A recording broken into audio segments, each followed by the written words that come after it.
Hello everyone, how are you doing? This is MD Tech here with another quick tutorial. In today's tutorial, I'm going to show you guys how to hopefully resolve if your Google Chrome browser is not working or loading properly on your Android smartphone.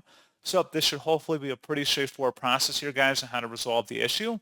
And without further ado, let's go ahead and jump right into it. So all you have to do is swipe up on your home screen, and you want to select the Settings gear button, and then you want to select the Apps tile.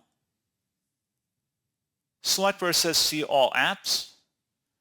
And then you want to locate the Chrome app on this list and go ahead and select it. And then select where it says Storage and Cache. Select the Clear Cache option first and then relaunch the Chrome browser and see if the problem has been resolved. If not, come back in here and select Clear Storage instead.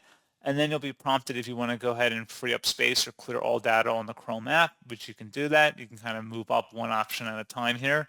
And then hopefully, eventually, once you go through these options, you should be good to go. So pretty straightforward process on that, guys. And as always, thank you for watching. I do hope that I was able to help you out, and I do look forward to catching you all in the next tutorial. Goodbye.